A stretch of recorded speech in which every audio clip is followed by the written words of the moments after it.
It's great to be alive and love. Good, good,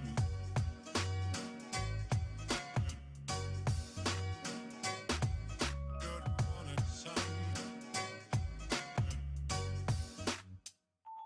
Good, good morning, life.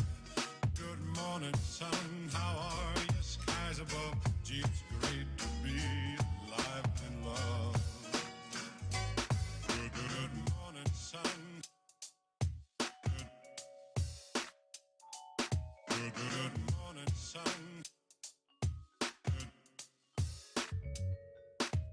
Good morning, life. Good morning, sun.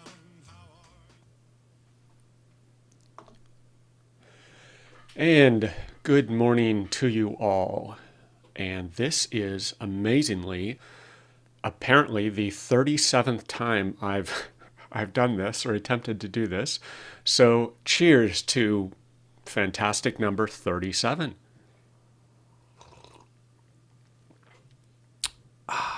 So some good coffee on tap this morning.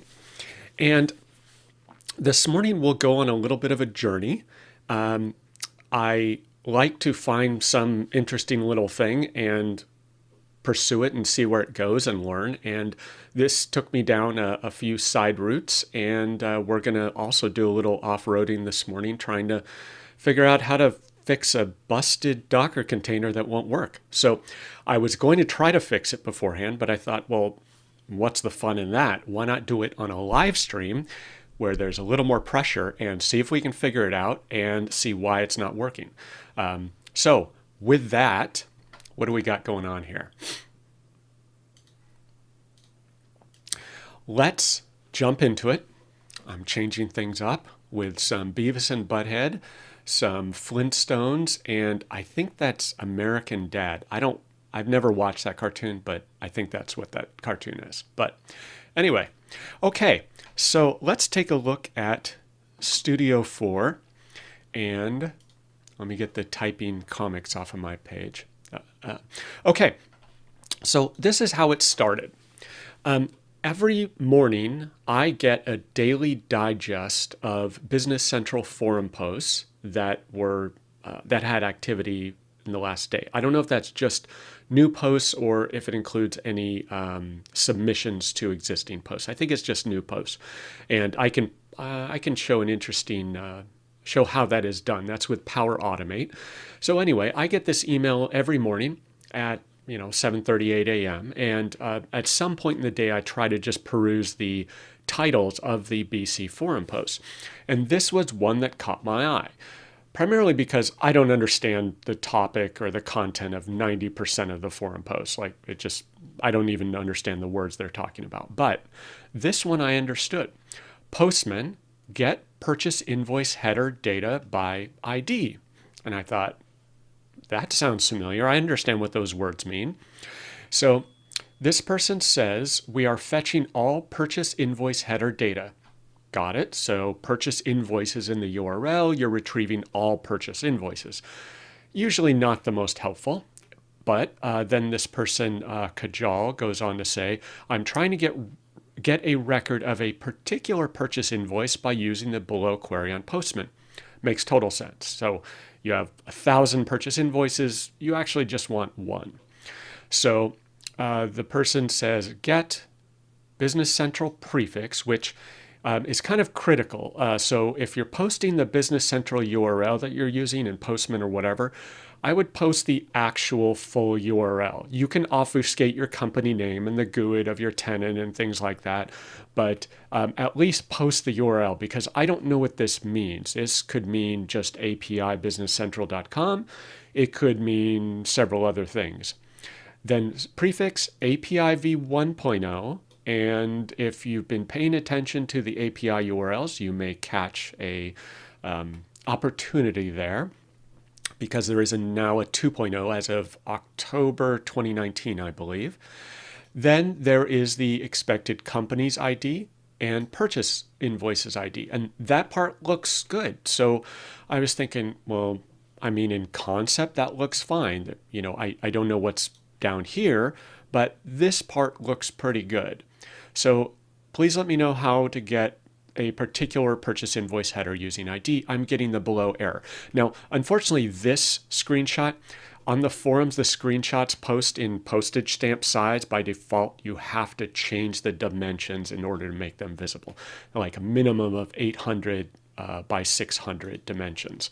So that is a downside to these forums. So this is barely legible. But if we zoom in using our CSI Super Sleuth enhanced capabilities, we can try to see that there's API businesscentral.dynamics.com. Good. v2.0. Okay, good. We have our, I guess this is our tenant ID is what you call this. I don't know the terminology well enough. So you have your company essentially. Then you have Sandbox. That's good. This is where things start to fall apart. OData v4. What's going on here? So let's zoom back out to normal size. So we saw OData v4 in that URL. And this does not have OData v4. And a lot of confusion. I can totally relate. So it looks like this person was finding the web services URLs in Business Central, trying to copy that, and things got kind of intermingled. So I said, let me figure out what the URL is. Let me just test this with an actual purchase invoice. Let me go down this process, and then I can supply a response in the forum. Okay, so to do that, we would normally fire up our Business Central Docker containers. And I have a script that every single morning refreshes my Business Central Docker container. What do you know? Mine doesn't work this morning. So let's take a look at what's going on. It's worked fine for days, so something is broken. So I'm going to fire up PowerShell and let's troubleshoot this. So let's do Docker PS.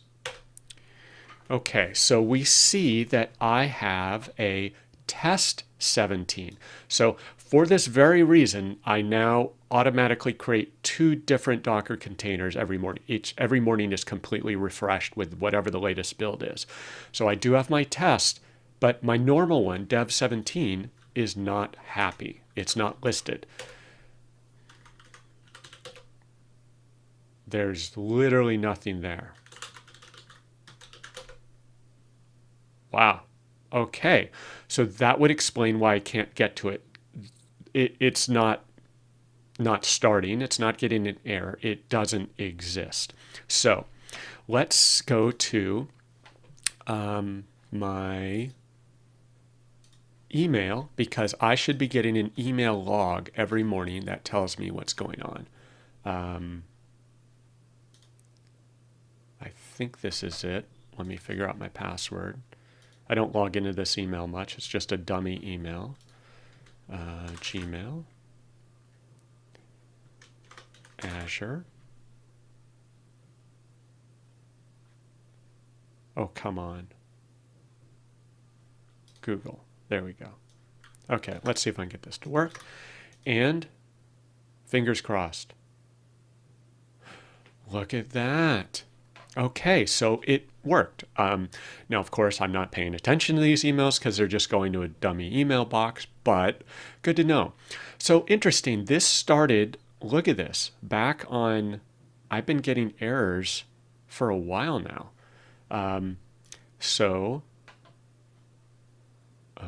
Include test toolkit is not recognized. Fascinating. That was occurring on test 17. Okay. So that was as of February 17th. This was test 17 on the 18th. Yeah, we're getting continuous failures. Now, dev 17 was working as of yesterday. 6:54 a.m. worked fine. So test 17 has been failing, so I have a typo in the script with include test toolkit. Let's check that out. But this morning, dev 17 failed. Exception calling download file with 2 arguments. An exception occurred during a web client request. So I don't think that's anything I'm doing wrong. Just something about that failed this morning. And it could be a timeout. It could be the data center connection. Who knows? I'll have to take a look. But actually, I attached the full container build log. So proud of myself. And look at this. Okay, so we have a failure here. Downloading application artifact, downloading the zip file, and exception calling download file. So it was attempting to download the artifact zip file, it looks like, and that failed. Now, I think this is the first time I've had this, so this could just be a one-off thing. So let's go into here. This is my script, and it runs every morning. So let's just run it and see what happens. So anyway, I'll let this run. Now we know the problem. It wasn't that the Docker container was there and busted. It was that the refresh script that I have to rebuild the container failed, and after it had wiped out my old one, so nothing happened. Okay, so it is doing its thing.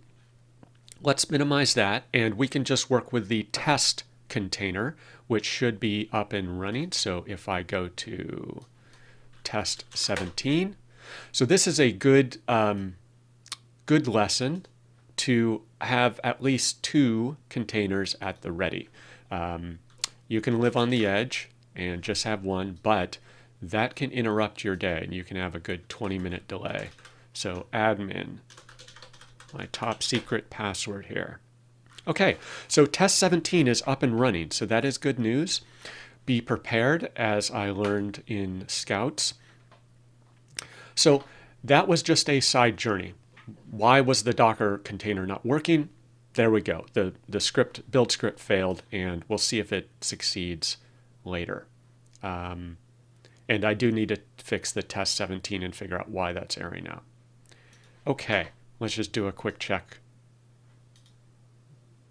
Okay, I don't know what it's doing. It's just kind of hanging out there.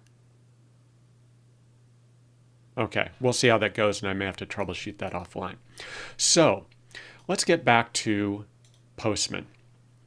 I do not want to update. So the question was, how do I get purchase invoice header data by ID using Postman?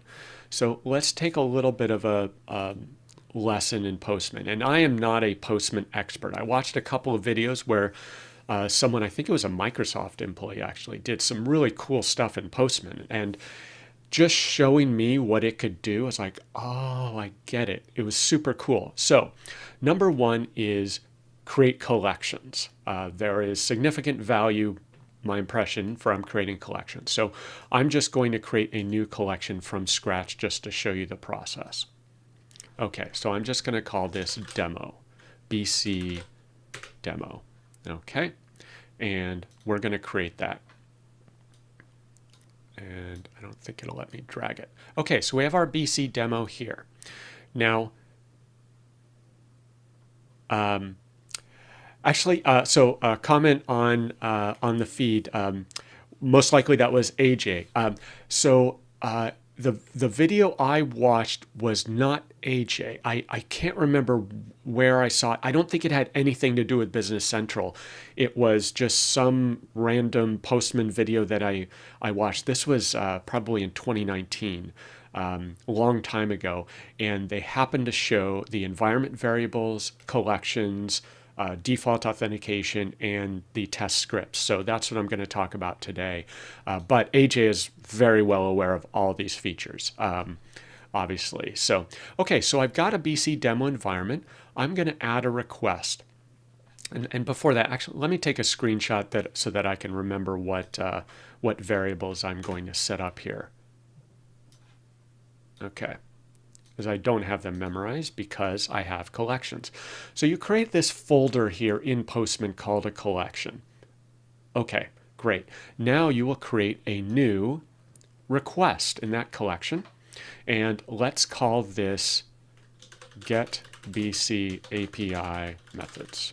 end, for lack of a better term. So I don't know if you call them endpoints, methods. I'll call them methods, objects, whatever. And then when you create this new request, you want to tell Postman which collection you want to add them to. And let me see where this is appearing. Okay. Let me just make this one notch bigger. Okay. Okay. And I'm going to choose my new BC demo collection. And I'm going to save that new request. And this is a GET request. So where's my screenshot? Let me get this over here. So when you have a collection and a request, you can type the base URL in here. So let's do HTTP test17. And don't forget that when you are working with containers, you need to, the multi-instance containers, you need to specify multi-tenant containers. Tenant equals default in the URL. And that's fine if you're working with the browser. So here I have tenant default. But when you're working with APIs, having that additional parameter in all of your URLs is not as convenient.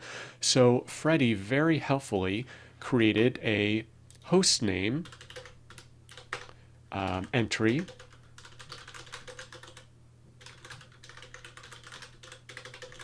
so in your host file you should have these two entries. So not only do I have a test17, but he creates a test17-default host name, which will automatically include that tenant default parameter. So really, really convenient way to do things. And you could use that in the browser if you want. I just haven't converted over to do that yet. But when I work with Postman, I definitely want to use my, where is it? My test17 default. So let me just copy that, close that. Okay, and let's go over to Postman here. So I can just paste that in. Test17 default, so test17 is the name of my container, dash default gives me the tenant default, takes care of that auto-magically. Now on Docker containers, there's a little difference. It's different than your SaaS. You have to specify a port. So instead of 443 and HTTPS, you're going to type 7048. Okay, and also a little different than SaaS. So I'm just going to focus on the Docker side of things. Let's do BC and then API v2.0. Okay, so this should get me my list of methods. Unauthorized. Okay, great.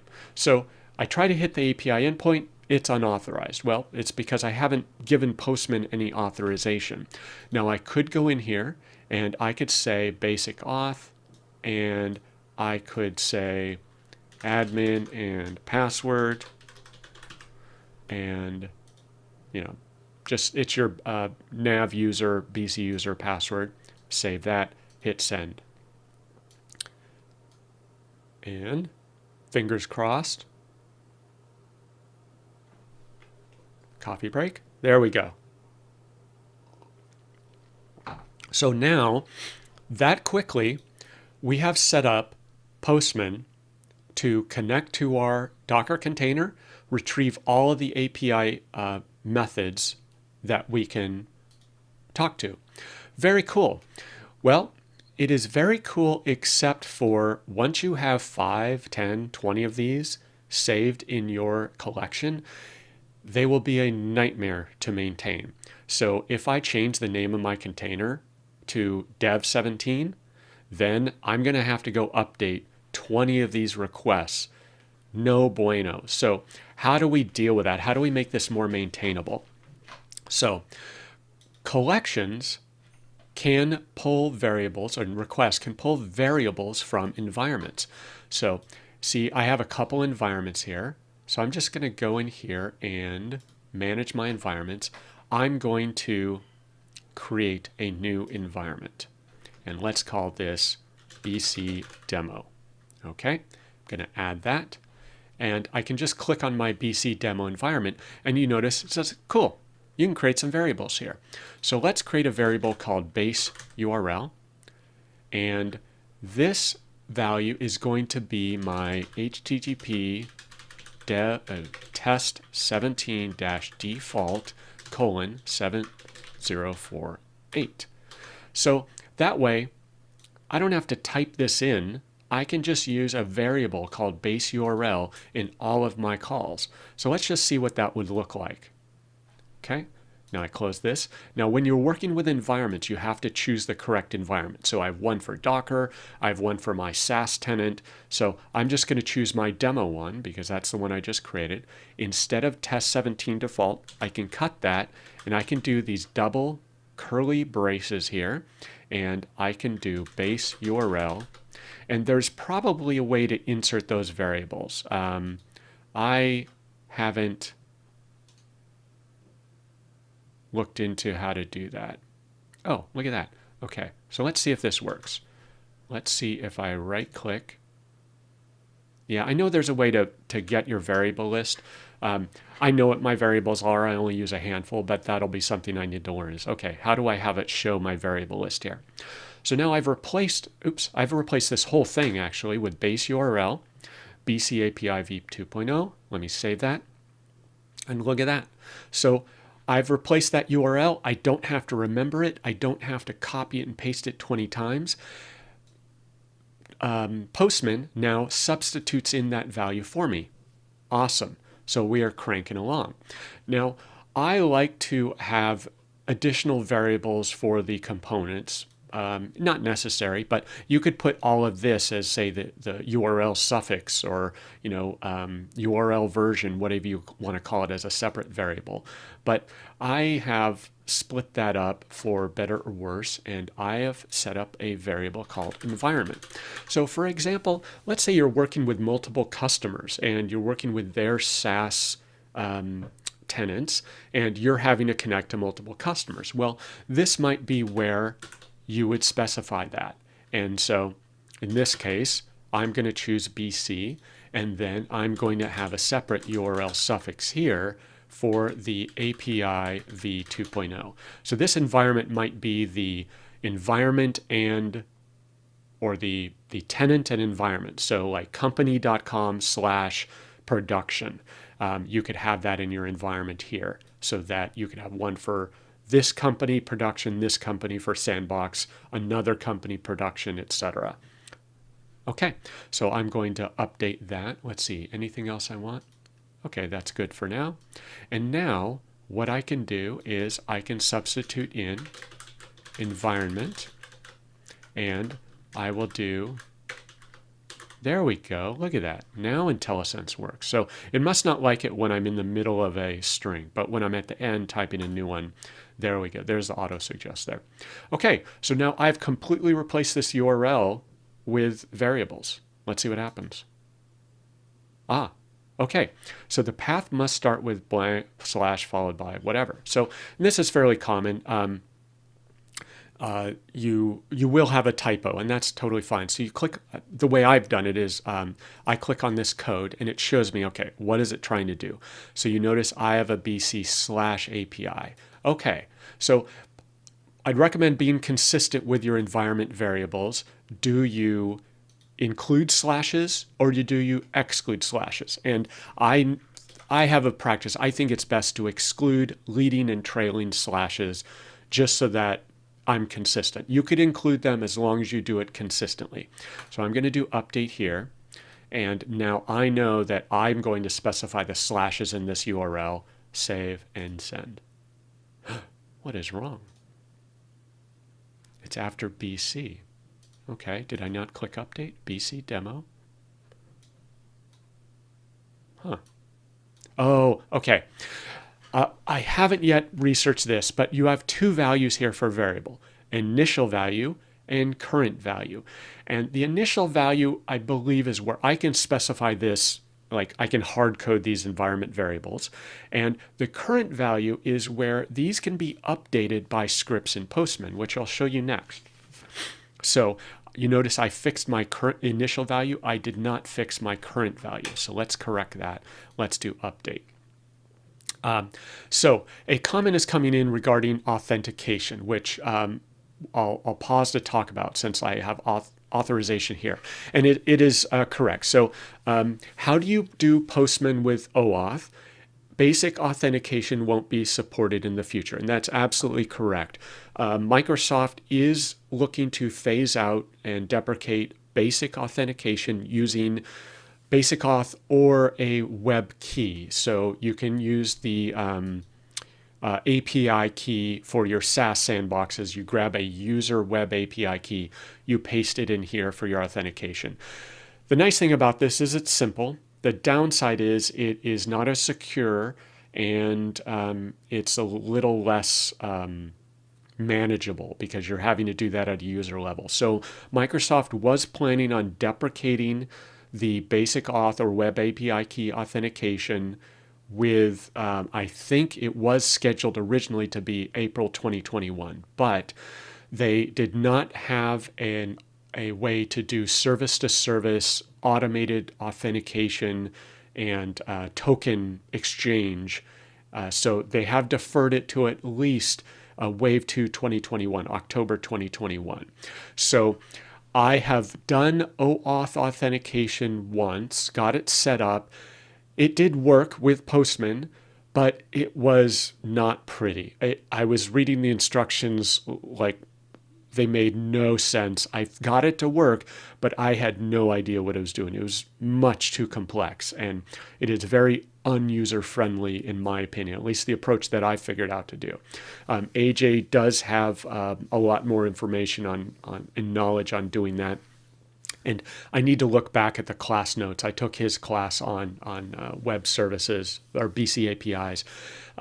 But I need to refresh my memory. It is moderately complex. So there is a way to do it. You basically set up OAuth with your Business Central API. And the way I did it was with Azure. It was like an Azure app. You publish that app to get it to work with OAuth and your Azure Active Directory. And then you get a token. Then you come in here and you specify the access token. Now, this works, but it is not like, it makes no sense to me. I don't understand these terminology, the auth URL versus the token URL and what you put in these values. So I need to study this and learn it and get to this. But it is possible. I don't think it's very easy. It's not user-friendly at all. And then this is where you have to get a token first. It is not like an automatic thing where you can authenticate or allow a user to get an authentication token and then authenticate with OAuth. That's my understanding. But anyway, I'm just going to keep it simple. We're going to go with Basic Auth for now. And so, did I fix it? Let's hit send. Yes, I fixed it. So now we are using a collection with a request, and we have an environment called BC Demo.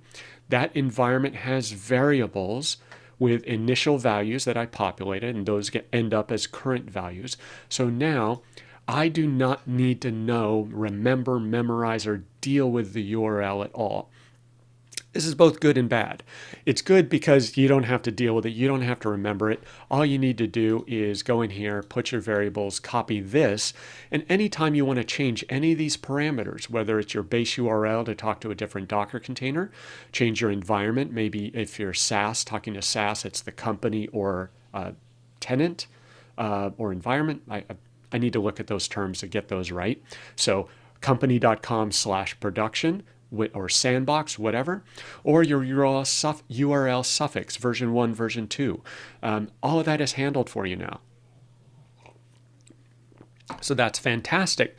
The downside is every single time someone asks me, what is the URL?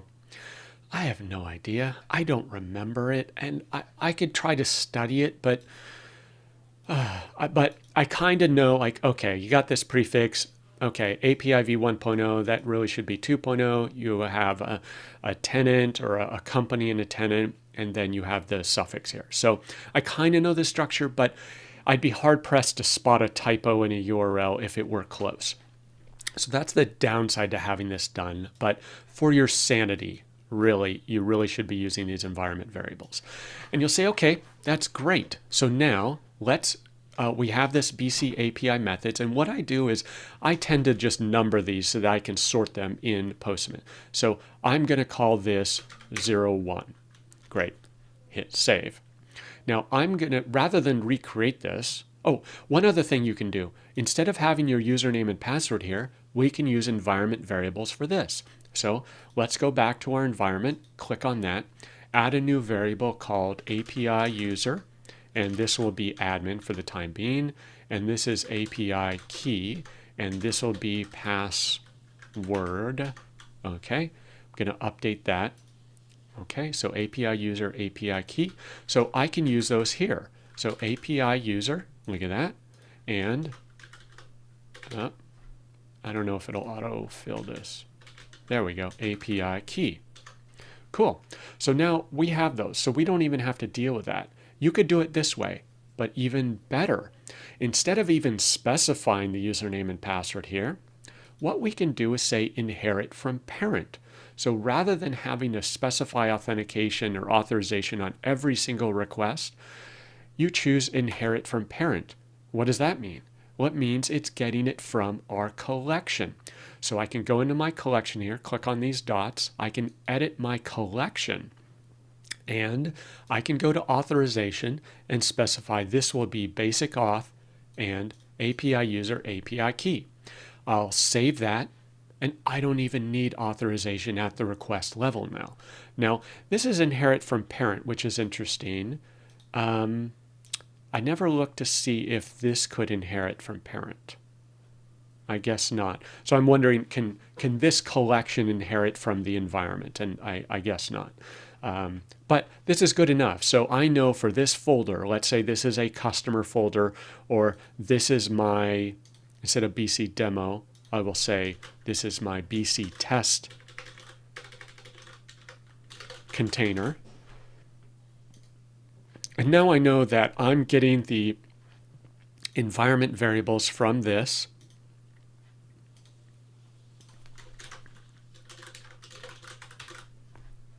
There we go. So BC test 17 container collection, BC test 17 container environment, and you can name these appropriately for your needs. And now we have this. So now that I've got all that set up, I can now just do a save as. Rather than retype any of this stuff, I do a save as. I always start with my base URL here to get the methods. So that's my starting point. If this doesn't work, then there's no point in trying to do anything fancier. This has to work first, and you've got to get your base URL working fine. Okay, we're going to do a save as, and now I'm going to renumber this and say get customers. Okay, and save to BC test 17 container. Great. And now we have our full URL set up. Oh, actually, let's do companies. Let's do companies first, because we will need that. So let's make 10 get companies. Save. Fingers crossed. Yes. And let's go back. Let me just take a step back here. Let's go back to get API methods. So the point of doing this is these are all of the things you can retrieve or work with via the BC Web API. So we have companies here. And so you will need, generally, you will need a company ID for all of your subsequent lower level queries. So if you're getting a customer, a vendor, an item, a purchase invoice, you will need to know, you'll need to tell the API which company do I want to work with. So it makes sense to retrieve your companies. Okay, so let's go back to get companies, and I type just companies at the end. So when you see this, this is the name, this is the URL. Great. I just put this at the end of my URL, and it's now get companies, send it, and there we go. So let me shrink this a little, shrink that a little, and look at that. These are the companies that are available in my Docker container. I've got Cronus USA, and I've got my company. Very cool. So now we're just rolling along. Let's do a save as, and let's do number 11, get company ID. Okay, because we want to work with a specific company. And so we will save that. So how would I do this? Or actually, I'm sorry, I named that wrong. This is get company info, not get company ID. We want to get more information about this company. So we would put parentheses here, and we would grab a company ID, paste it in here, and now we send. So now we have told Business Central, okay, this is the company we want, and give me information. So we've selected a single company. Now we can do company information. And how did I know to do that? Well, back to our methods, right? So we have companies. I just happen to know somewhere in this big pile, there is a company information endpoint. Awesome. So that's how I knew to add company information. But if I can't just do this, I don't think. So this will not work, right? It's like, you didn't tell me what company you want to work with. Now let's see if we can do this. I don't think this will work because I don't think that's a parameter, but let's see. Yeah, so it's like, hey, you got to tell me the company first, and then I can go get the company information as a child of that. So let me back that out. Oops. Wow. That didn't work well. Okay, so that's fine. Copy this again. Fix my mistake. Companies. And we will just cut this off. Okay, save that. There we go. So we now just have companies, specific company ID. We have company information. Is that going to fit? Yep. Okay, then we have company information up here. So cool. Well, that's really neat, but what if I want to work with a different company? Or what if I switch environments? Now I have this hard-coded company ID. That's not good. So if I'm changing from customer A to customer B, even though I modified all these variables, this is not going to work because my customer B is not going to have this company ID available to query. So how do we deal with that? So let me just cut this. Let me go into my environment, go into my Docker. Did I name that? I thought I named that something else. Oh, yes, test 17. This is my dev 17 that's not working. Test 17, I'm going to go in here and type company ID. Well, I know that in this case, this is the company ID I want to work with. It's the Cronus. So I'm going to click update. And now I can say company ID, and I can save that. And there we go. I got rid of company ID in my URL. So that worked great.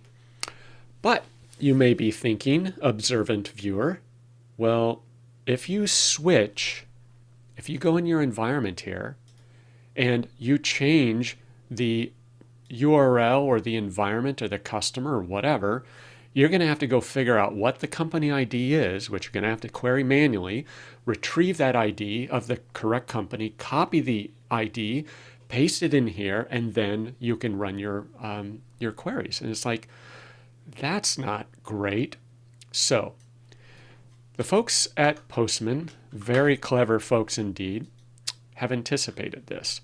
And I'm just going to wipe that out. Now, if I run this, it's going to fail because they have said, well, we expect that you may need this ID, and you would have retrieved that ID from this prior API call, this request. So how can we allow you to make this request, grab this, store it in a variable automatically so you're not having to copy and paste it, and then just go on your merry way and have these subsequent APIs work? And API calls a request. And they call this API request chaining, or API chaining is, I think, the term that they use.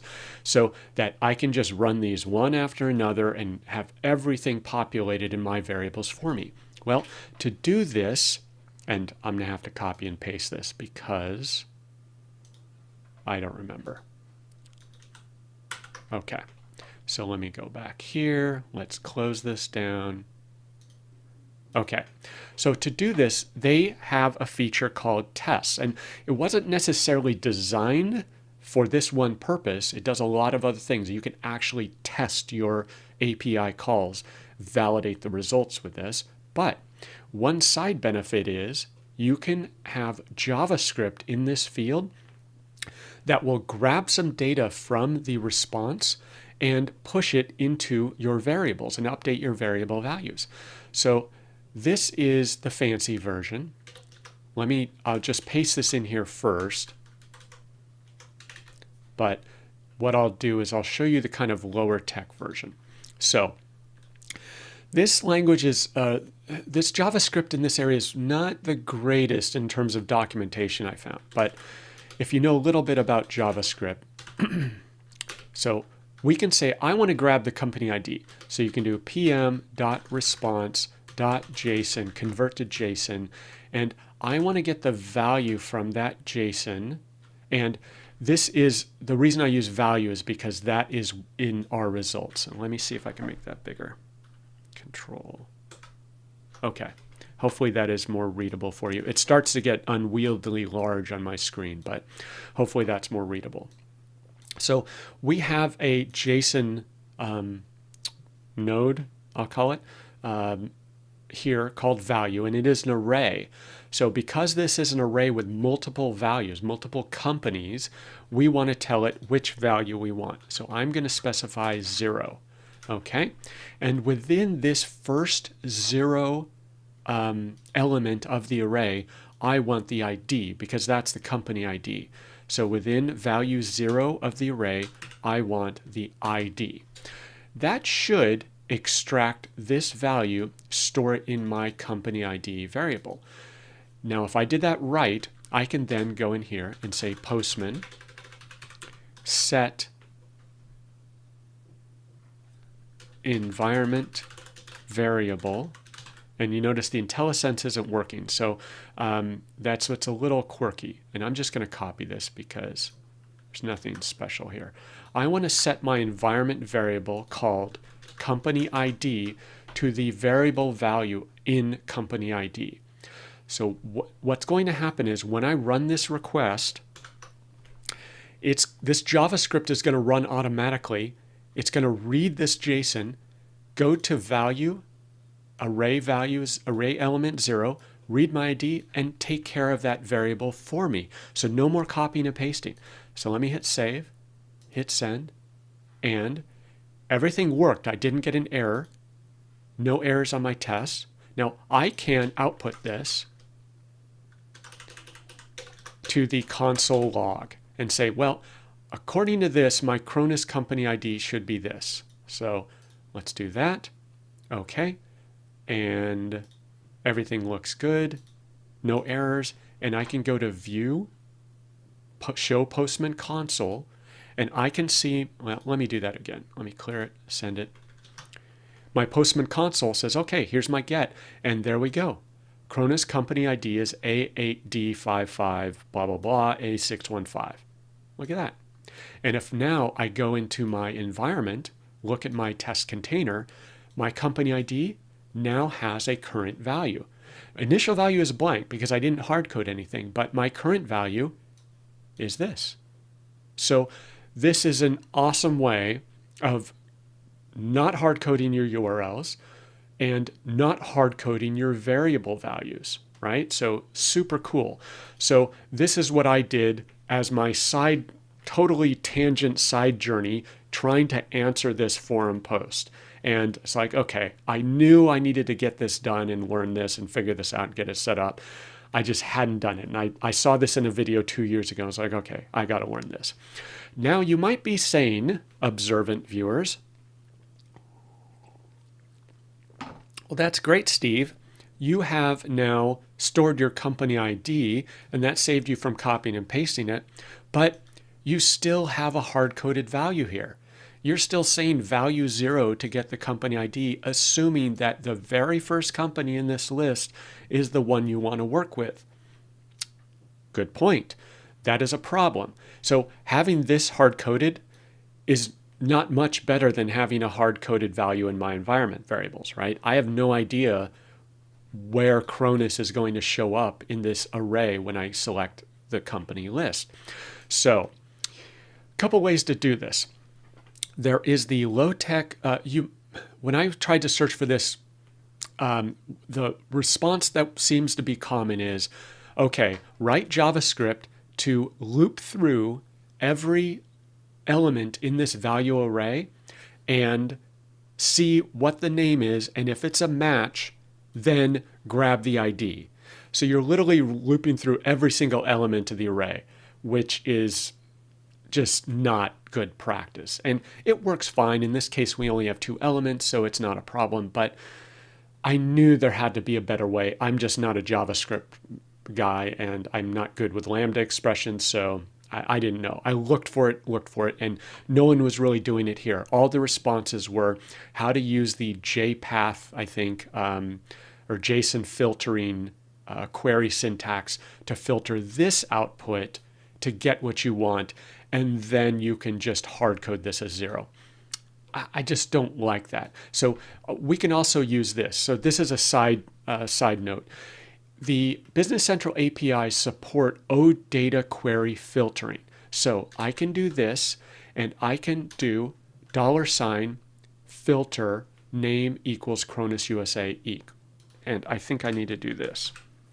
So when I do this, this is telling Business Central, saying, hey, Business Central, give me the list of companies, but before you return the results, I want you to filter the results so that the name is equal to this company name. And that's basically this. So this is one way to get what you want. But again, this is hard coding my name value in the URL. And it just starts to get clunky, especially if you're doing this in other queries. So I wanted to have this a little cleaner and doing it in JSON. Now, I didn't want to have to loop through everything. So I asked my developer, who is a smart fellow, and he knew the syntax because he's done much more JavaScript and web development than I have. So he came up with this. Took a few tries to figure out what Postman wanted, but so this uses a Lambda, I think that's called the Lambda syntax. So it's saying, okay, grab your JSON. We want to look at the values, and we want to add a filter. So we're going to look at all our values. We're going to apply a filter to the company where the company name includes the word Cronus. Now you can use equals here with the full company name, but I always like to use contains or likes, and this includes the word Cronus. And if that returns a value greater than 0, grab that and then get the first element of that result set. There should be only 1 in this case. You could tighten this up if you want, and then grab the ID. So, yep, and someone posted in the comments, myArray.find x lambda. And so let me just copy that. So yeah, similar concept. So this is what came through in the comments. So yep, similar concept where you can do an equality operator with the full company name. So that is an option that we tried, and that does work. But so you can use the equality operator. You can also use includes if you don't want to specify the full name. So this is what I was going for, just to try to learn how to do this. So this works. And so let's save this. Fingers crossed, I say it works. Okay, we don't get any errors with our test. And let's go to our console. And there we go. Cronus company ID. Did I get that right? Yep. Okay. So let's just change this. Save it. And so knowing a little bit of JavaScript is pretty powerful, right? It's like, I don't want to learn another language, but different tools use different programming scripts or languages, and it comes in handy. So let's resend that. Let's look at so there we go. So using that expression, we're able to get the same result. So now we have minimal hard coding. We still have to hard code the company name, right? So that's got to come from somewhere. You could probably make this an environment variable, but you get the point. We're trying to reduce the amount of hard coding we have in our requests. So actually, let's give that a try. Let's see if this works. So company name, okay? Oh, it's not recognizing it. There may be an escape sequence that you can use to get this to recognize the Postman variables, but I'd have to look into that. But I was pretty happy with this. Save it, send it. Okay, so that gave us company information. Oh, let me get rid of this filter. Forgot about that. We don't need this anymore. So personally, I think I like this because this returns all companies, and I can see all companies just in case I want to make a change. But my script is smart enough to say, okay, let me just grab the Cronus one by default, store that in the environment variable for you, and take care of that. So that's pretty cool. So now we have this company information, and voila, we're able to get the Cronus. We didn't have to do anything. Our JavaScript took care of it, stored the company ID for us from the prior query in this API chaining mechanism, and we're all good to go.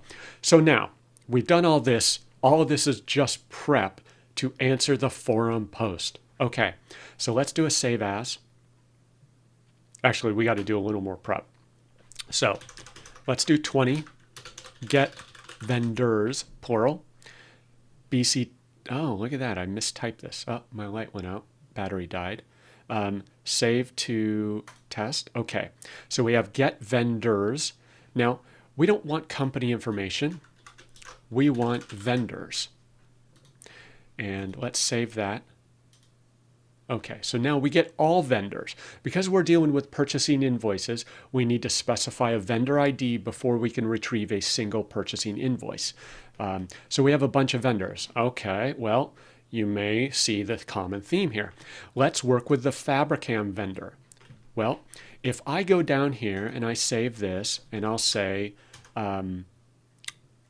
let's do 30, get purchasing invoices.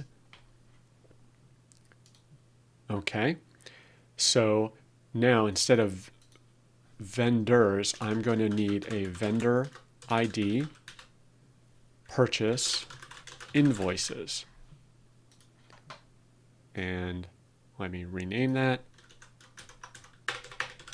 Okay, so I want the vendor ID and again get the purchase invoices for that vendor. Well, I haven't defined vendor ID. You may see it's red. It's hard to see the color there, but these are orange, these are red. Not the greatest color scheme there. Okay, so I'm going to go up here. I'm going to define vendor ID, and I'm going to leave it blank because we are extra fancy, and we are going to grab our script here and go into get vendors, create a new test, paste in our script, and instead of company ID, this is going to be vendor ID. And comp, this could be vend if you want to get consistent. Vend.name includes Fabricam. Okay, and this is going to be vendor ID, and this will be our Fabricam vendor ID. Okay, so let's save this and let's send it. Something went wrong. Okay, so I did something wrong in the script. It didn't like it. Okay, so it says cannot read property includes of undefined. Okay, so let me look back at my other one and see what I did wrong. Okay, so let me just copy and paste because this one works. Save some time. Vendors. Okay, what did I do wrong? So vendor ID, PM response, value, filter. Display name. Okay, so languages are unforgiving, right? So if I go to vendors and look at the response body here, I need display name. In the companies, it called it name. in vendors, it calls it display name. So fine, let's go fix that. So this should be display name, and that's what it didn't like. Okay, so now we will save and send. We have no errors on our test, and it returned all vendors. But if we go back into our variables here, look at that. Our vendor ID is populated for us for Fabricam, which is the one we want to work with. So now that we have that, let me just close a few of these. We can go to our get purchase invoices, and we know that our vendor ID now has a value. Error in query syntax. Okay, so let's just test this first. Okay, so I have something wrong here. So let's take a look at our code. Companies. Oh, okay, I don't have a closing parent at the end. Makes total sense. Okay, so let's try that again. No resource was found. Huh. Okay. So let's back up. Let's make sure our companies, that works. Make sure our vendor works. Oh, do we not have any purchasing invoices? Let me make sure I have the right endpoint. API method. Okay. Purchase invoices. Purchase invoices. Okay.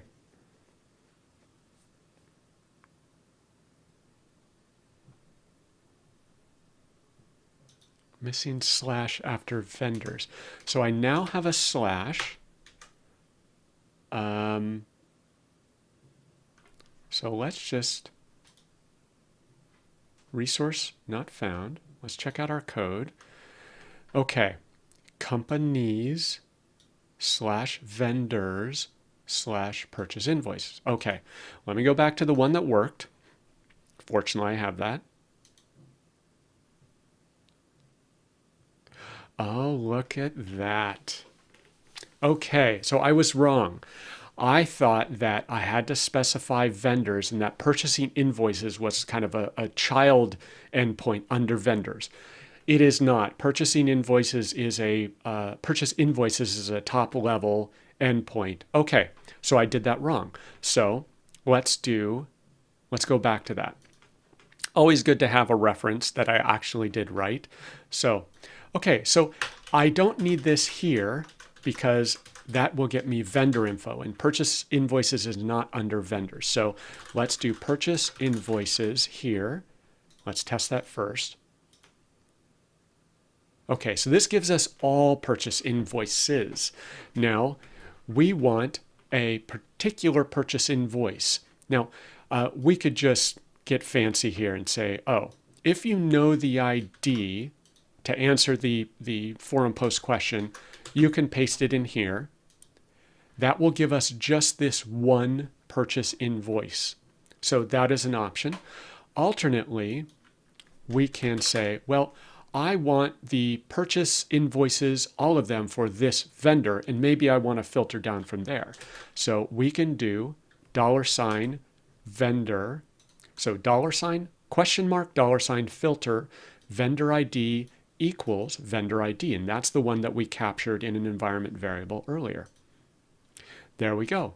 So we see that this vendor 10,000, there's another one, vendor 10,000. So we're getting all the purchase invoices for this vendor. So that's one way to do it.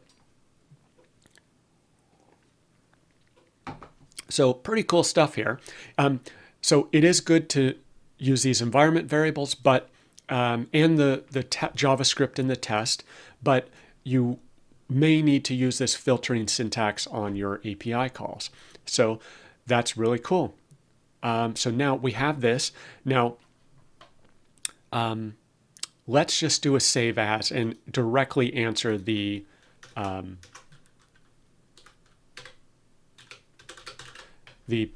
post question by getting a specific invoice ID. So now we know that all of these invoices are for this vendor. I'm just going to copy this ID, go in here, and we are going to filter on that particular ID. So I think that specifically answers the original post, and the answer lies here. Going to copy this. Okay. Now, this, of course, is the Docker URL format. Let's see if I can convert that to my Business Central SaaS format. So if I go up here, I'm going to do this. So here's another example. Let's see if that works. Oh, client credentials. Oh, okay. Different environment. So I'm going to use my Office 365 tenant. So this is a SaaS sandbox. Takes a little longer. Hope it works.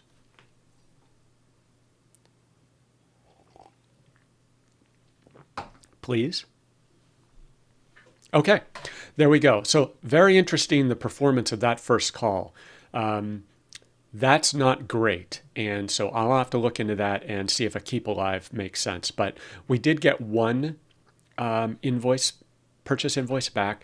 Now I can go into code and I can copy this and I can go into Notepad.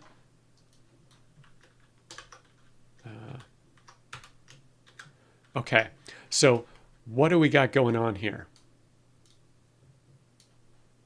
We have API, Business Central.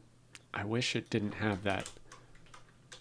Okay, so I'm just going to take that off so it doesn't do a URL.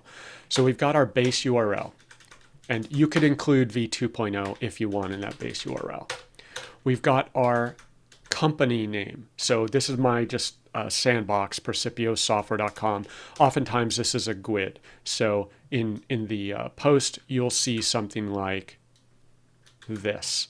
Oftentimes, because that's what often you will see in the URL in Business Central. For whatever reason, I rarely see my company domain name in the URL. Then we have the production tenant. That's kind of, this whole thing is my environment here. And let's make this bigger. Okay. Now, then we have our URL suffix, as I called it, API v2.0. So this is your platform version. So this is version 2 of the Dynamics base app, I guess, and that I believe includes the multi-environment, multi-tenant capability. Then we have our environment here, company and sandbox or tenant, I think. Then we have our suffix. Then we have our company. Then we have our purchase invoices with a specific ID. So this entire journey, very, very long-winded journey, was to just answer the seemingly simple question of how do you get a purchase invoice out of Postman? So here is my response. So it looks like you're missing part of the BC API URL. And in your second screenshot, you're mixing web service URL since I see OData v4. And so you should be able to use the BC Web API to retrieve a purchase invoice without OData in the URL using API Business Central Dynamics.com v2.0. And then we have my company production, that's our environment. API v2.0 is our suffix. Then we have our companies, and we have our purchase invoices with the ID. And this is my screenshot showing the end result of that very long process, right? So base URL, environment URL suffix, we used a collection, requests, environment variables, and JavaScript in our Postman test in order to make all this work and make it maintainable going forward. So that was my entire multi-hour journey that I went through in order yesterday, Friday, in order to just get this URL. So now the good thing is, now that I've done this, I've got it all set up. I will have to constantly refer back to it, because if you told me that I had to reproduce this by hand, I would probably get it wrong. I just can't remember the URL. I'll get something mixed up here. But that was the answer, and I hope it's the correct answer and gives him what he wants. So with that, I hope you learned something about Business Central APIs, API URLs, Postman, JavaScript, and troubleshooting. Now let's get back to my Business Central container and ta-da! So in the background, I had this running, and this is the log. It looks like it worked. And creating shortcuts, installing apps, test toolkit, and everything looks good. And if I go over to my email here, Docker 2019, build log for dev 17, it was successful, and everything looks good.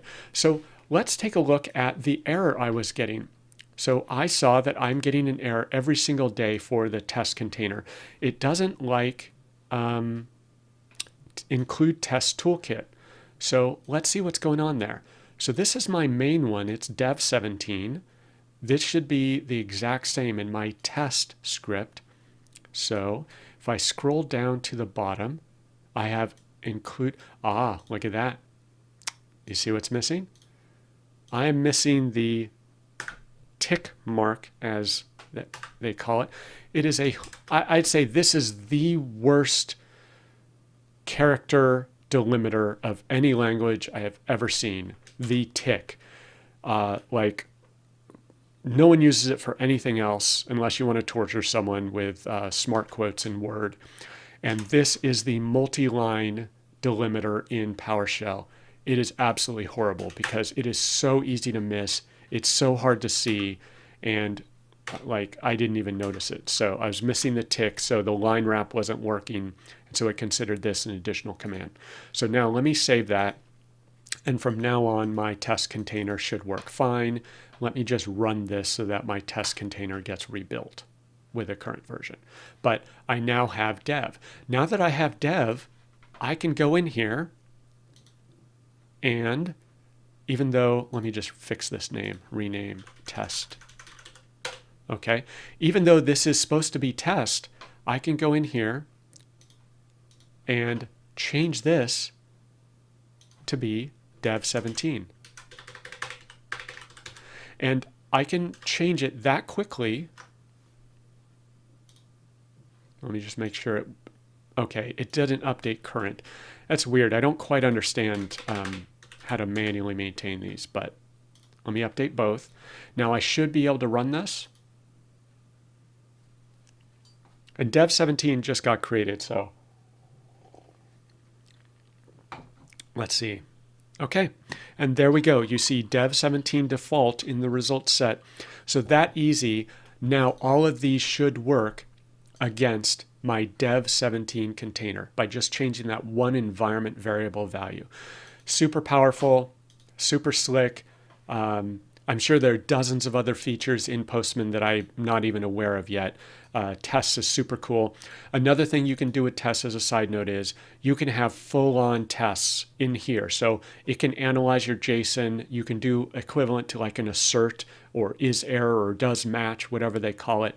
And if it doesn't match, it can kick it out as an error to console, I believe, and you can review the results. So really powerful. And with that, it's been probably an hour or so. I'm going to wrap it up and stop the suffering, and have a great weekend, and go ahead and play with some Business Central APIs. Get used to Postman, work with the URLs, get more comfortable with them, and enjoy. Okay, have a good one.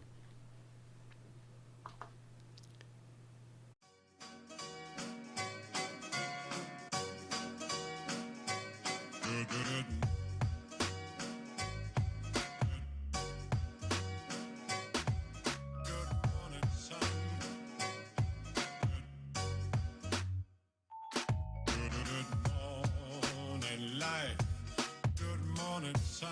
How are you? Skies above, Jeeps